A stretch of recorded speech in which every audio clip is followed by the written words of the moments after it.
Ma'am बहुत डर लग रहा है, जैसे जैसे पेपर नजदीक आ रहा है एग्जाम से हमें डर लगने लग गया है। ऐसा आपके साथ ही नहीं हो रहा है, ऐसा सभी स्टूडेंट के साथ होता है, मेरे साथ भी ऐसा ही हुआ था। मेरे को पता है, मैंने 10 सालों का जो मेरा संघर्ष रहा है, उस टाइम में जब भी मैं एग्जाम देने जाती थी तब कुछ ना कुछ ऐसा होता था। हर बार मुझे ऐसा लगता था कि मुझे एग्जाम जाने से पहले डर लगता था। और सबसे सही बात बताऊं मैं आपको कि मुझे सबसे ज्यादा डर लगा था 2025 वाली एग्जाम में, जब मैं एग्जाम देने गई थी तब लगा था। ऐसा क्यों लगा था? क्योंकि उससे पहले तो मेरी इतनी अच्छी तैयारी नहीं थी कभी, तो मुझे ऐसा लगता था कि हाँ ठीक है, हाँ हाँ, अच्छे से मैं करके आऊंगी और जो भी होगा अच्छा हो जाएगा पेपर। लेकिन जब मैंने तैयारी के साथ, जैसा मैंने आपको बताया भी है कि मैंने 1.5 साल लगातार कंटिन्यू तैयारी की, सब कुछ त्याग कर, सब कुछ छोड़कर, और जब मैं पेपर देने गई थी तो इस बार मुझे भी बहुत डर लग रहा था। हमेशा यही लगता था कि पता नहीं कैसा पेपर आएगा मेरा। पेपर में 40% वाला फर्स्ट पेपर मेरा क्लियर होगा या नहीं, सेकंड पेपर में मैं कितना कर पाऊंगी, ऐसा मुझे भी बहुत डर लग रहा था जब मैं 2025 वाला पेपर देने गई थी तब। लेकिन मैंने इस डर को अपने ऊपर हावी नहीं होने दिया, और एग्जाम हॉल में मैंने किस तरह से अपने आप को इस चीज के लिए प्रिपेयर करा, मैं आज थोड़ा सा उसके बारे में आपको बता देती हूँ, ताकि आप भी जब कल से, जैसे आपकी एग्जाम शुरू है 31 मई से, तो उससे पहले कैसे आप अपने आप को तैयार करके जाएं, ताकि और आगे भी जो एग्जाम होने वाली है उन सब एग्जाम में भी सारे स्टूडेंट कैसे अपने आप को तैयार करके रहें। तो जब भी आपको डर लगे, बस आप सोचना, यही सोच लेना, कभी इस चीज को अपने ऊपर ओवर थिंक मत होने देना कि मुझे बहुत डर लग रहा है, मुझे कुछ भी याद नहीं है, मुझे हिस्ट्री याद नहीं है, मुझे पॉलिटी याद नहीं है, मैथ में मुझे कुछ आता नहीं है, मेरा 40% वाला क्राइटेरिया फर्स्ट पेपर में कैसे क्लियर होगा। तो ऐसा कुछ नहीं है। बस आपको ये सोचना है, जब भी ऐसे थॉट आपके दिमाग में आए, आपको बस एक ही चीज याद रखनी है, नहीं मैंने तो बहुत अच्छी तैयारी की है, मैंने बहुत अच्छे पढ़ा है, तो मेरा पेपर बहुत अच्छा जाएगा। और अगर टफ पेपर आएगा तो सारे स्टूडेंट के लिए होगा, और इजी पेपर होगा तो वो भी सारे स्टूडेंट के लिए ही होगा। तो मुझे मेरा बेस्ट देना है, 100% करके आना है, और मैं बहुत अच्छा पेपर करके आऊंगा या आऊंगी, और कम से कम मैं नेगेटिव मार्किंग करूंगी। तो ऐसा अगर आप सोचोगे तो आपके ऊपर से जो आपकी ओवर थिंकिंग है, आपके जो नेगेटिव थॉट्स हैं, वो आपके पॉजिटिव थॉट्स में बदल जाएंगे, और जो एग्जाम में डर है वो थोड़ा सा आपको कम लगने लगेगा, और आपको ऐसा लगेगा कि हाँ हाँ मैं कर सकता हूँ या कर सकती हूँ। की वीडियो में मैं थोड़ा सा यही आपको बताने वाली हूँ कि कल के लिए आप कैसे तैयार रहें, कैसे आपको अब आगे तैयार होके एग्जाम दे के आना है। क्योंकि जो पढ़ना था वो तो आपने पढ़ लिया, कोई एक दो दिन में अब जैसे कई स्टूडेंट तो पढ़ पाते हैं, कई नहीं पढ़ पाते हैं। तो अगर पढ़ पाते हो तो भी अच्छा, नहीं पढ़ पाते हो तो भी अच्छा है। तो हेलो फ्रेंड्स, मैं नीतू सिंघल अपने यूट्यूब चैनल देवी बायोलॉजी क्लासेस में आपका स्वागत करती हूँ। तो फ्रेंड्स, इस वीडियो को आप जाते जाते जरूर देख के जाना, ताकि आपको एग्जाम हॉल में आपको कैसा बिहेवियर करना है, क्या स्ट्रेटेजी आपको रखनी है, किस तरह से आपको पेपर को सॉल्व करना है, ये सब जो है आपको थोड़ा सा जो है समझ में आएगा, और आपका जो कॉन्फिडेंस है इससे बूस्ट होगा। ठीक है, तो एक तो सबसे पहले आपको, जो भी स्टूडेंट कल एग्जाम देने जाएंगे उन स्टूडेंट को सबसे पहले क्या करना है, अधिकतर स्टूडेंट जिनका सेंटर दूर है वो तो शायद आज ही निकल जाएंगे, तो उनको तो अगर वो पढ़ रहे हैं तो ठीक है, पढ़ने में भी आप जैसे करंट अफेयर से थोड़ा बहुत देख सकते हो, इसके अलावा और बुक्स है उनको नहीं देखें तो ज्यादा बेटर रहेगा, क्योंकि अब जितना पढ़ोगे आपका दिमाग ही खराब होगा। बस आप ये सोचो कि आप, मेरा पेपर बहुत अच्छा जाएगा, मैंने सब कुछ पढ़ा है वो अच्छे से ही पढ़ा है। ठीक है, अगर आपको लग रहा है तो करंट अफेयर्स में जैसे मूमल्स, क्रोनोलॉजी, कुछ भी है वो आपके हाईलाइट पॉइंट है, वो एक बार देख सकते हो।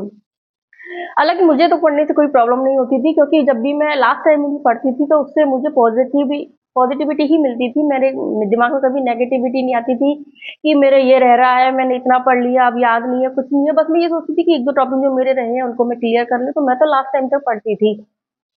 लेकिन कई स्टूडेंट होते हैं जिनके जो पढ़ पाते हैं, कई नहीं पढ़ पाते। अगर पढ़ पाते हो तो भी अच्छा है, नहीं पढ़ पाते हो तो कोई बात नहीं, इसको एंजॉय करो, इस टाइम को एंजॉय करो। आप एग्जाम देने जाओ तो ये सोच के जाओ कि जैसे आपके कोई फेस्टिवल है उसको सेलिब्रेट कर रहे हो, किसी पार्टी में जा रहे हो। अब यानी जैसे पार्टी में हम एंजॉय करने जाते हैं, नए नए कपड़े, पूरी तरह से तैयारी करके जाते हैं ना, वैसे ही बहुत खुश होते हैं, वैसे ही खुश होके अच्छे से आप अच्छे से अपने आप को तैयार करके, नए कपड़े, मैं तो ये बोलूँ नए कपड़े चूज करके रखो कि मुझे कल ये कपड़े पहन के जाना है, और इसको एक फेस्टिवल की तरह एंजॉय करते हुए जाओ कि हाँ मेरा जो इतने सालों से मैं तैयारी कर रही थी, इतने सालों से जो मेहनत कर रही थी, आज उसका जो है मेरा जो बेस्ट देने का समय आ गया है, और यही मेरे को आगे रिजल्ट देने वाला है। तो बस खुश हो, जितना आप खुश रहोगे ना, आपकी मेंटल हेल्थ उतनी अच्छी रहेगी, और जितनी मेंटल हेल्थ अच्छी रहेगी आप अच्छे से पेपर कर पाओगे। क्योंकि इस टाइम जो सारा खेल है वो केवल कॉन्फिडेंस का है। कॉन्फिडेंस जिसका बूस्ट हुआ वो 4 महीने 5 महीने की तैयारी में भी अच्छा पेपर कराएगा, और जिसने अपना कॉन्फिडेंस उस एग्जाम हॉल में उस पेपर को देखकर खो दिया, तो मान लो आपने सब कुछ अच्छे से पढ़ा है, चाहे आपने बहुत मेहनत करी है, लेकिन फिर भी लास्ट टाइम में आप सब कुछ अपना खो दोगे। तो बस सबसे पहले आपको यही रखना है कि आपको कॉन्फिडेंस है वो पूरी तरह से कॉन्फिडेंस से भरपूर रहना है, बूस्ट रखना है उसको, ठीक है।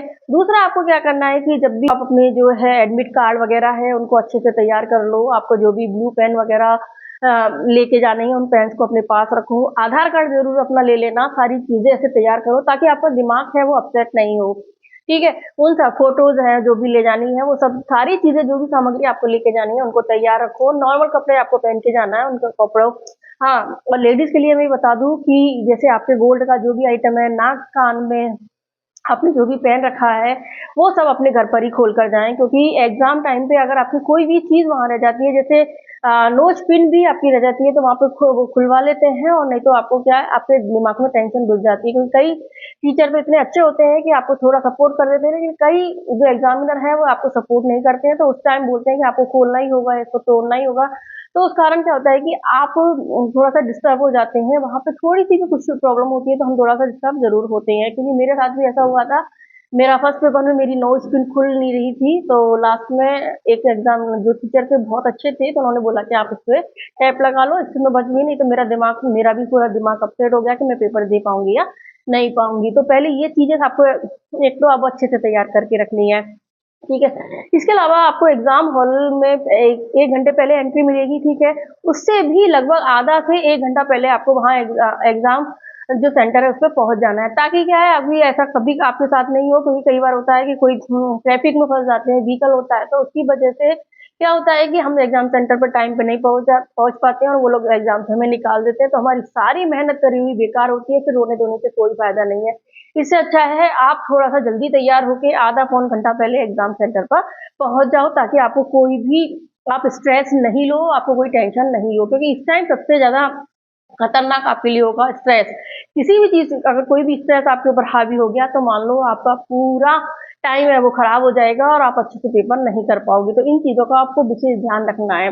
अब आगे हम बात करें कि आपको जैसे जो स्टूडेंट है जो बाहर जा रहे हैं, वो थोड़ा सा इस टाइम रात की टाइम लाइट खाना ही लें, ठीक है। आज के दिन आप थोड़ा सा लाइट खाना लो तो ज्यादा बेस्ट रहेगा आपके लिए। हाँ, खाना जरूर खाना है, भूखे रहोगे तो कल आपका दिमाग काम नहीं करेगा, तो खाना खा लेना। सुबह गर्मी है तो गर्मी में आप हो सके तो एक ट्रांसपेरेंट बोतल में पानी जरूर लेके चले जाना, क्योंकि वहां पे कई बार पानी की सुविधा अच्छी होती है, नहीं होती है। दूसरा आपको साथ में जैसे जूस वगैरह, सुबह चाय जो भी लेते हैं, जो भी लेके आपको थोड़ा सा हल्का फुल्का नाश्ता लेके अपनी एग्जाम देने जाना है। इसके अलावा आपको अपने भगवान है जिसको भी आप मानते हो उसको हाथ जोड़कर जरूर जाना, ताकि आपको ऐसा लगे कि भगवान जो मैं करूँ वो बेस्ट करूँ, मैं मेरी तरफ से बेस्ट करूंगा, बस आपका आशीर्वाद मेरे ऊपर बनाए रखना। क्योंकि कहते हैं कि अब आपकी मेहनत के साथ आपकी जो किस्मत है वो भी आपका साथ देगी, और वही आपको सफलता भी दिलाएगी। तो इन सारी चीजों को मैं तो बहुत मानती थी, तो मैंने ये सारी चीजें की।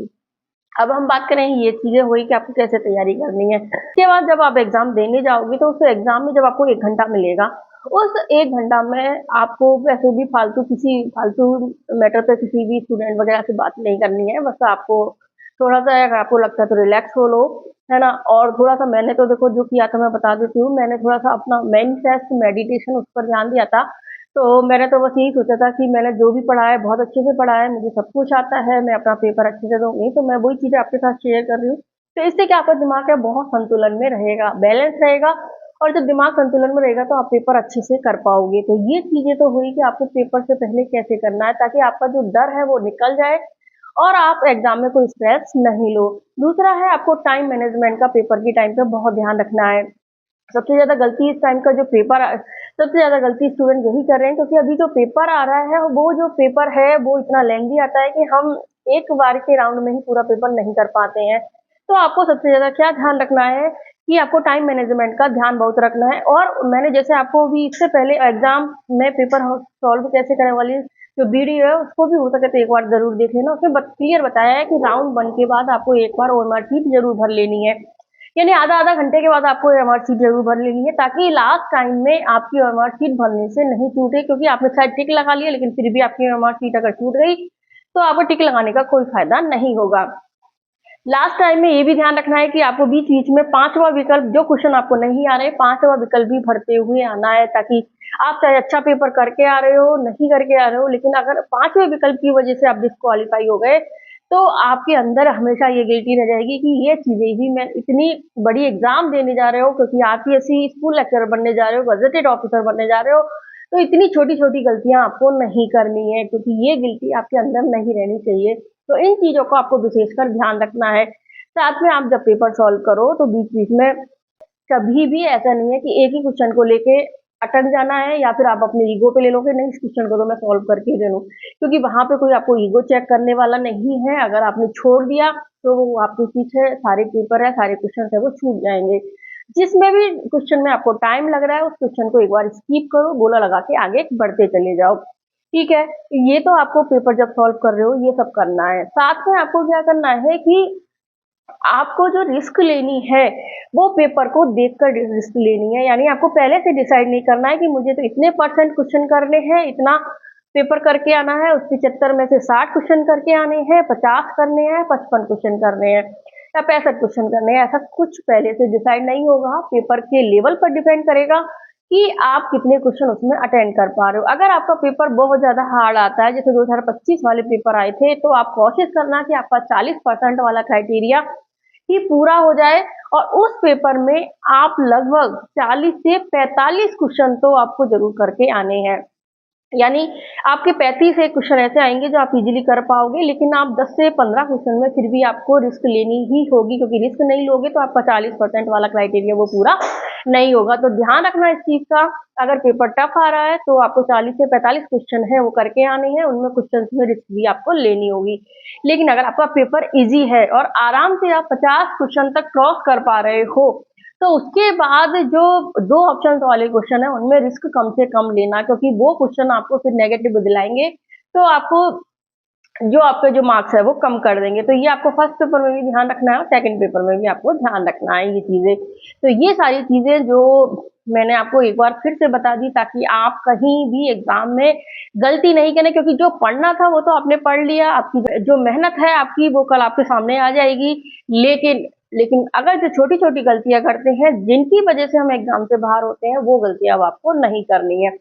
अच्छे से पेपर देने, आप पेपर दे के आने के बाद आपको उस पेपर को वापस पढ़ने नहीं बैठ जाना है, क्योंकि अधिकतर मोस्टली जब आप घर नहीं पहुंचोगे उससे पहले ही वीडियो आ जाएंगी कि पेपर कैसा है, कितने क्वेश्चन सही हो रहे हैं क्या नहीं। हमें सबको भी लगता है, हमारा दिमाग खराब हो जाता है। तो आप कोशिश करना है कि आप पेपर को नहीं देखें और आपका जो सेकंड पेपर है उसकी आप तैयारी पे जुट जाएं।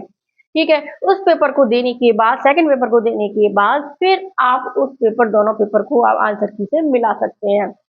तो मैंने जो किया था मैंने आपको बता दिया।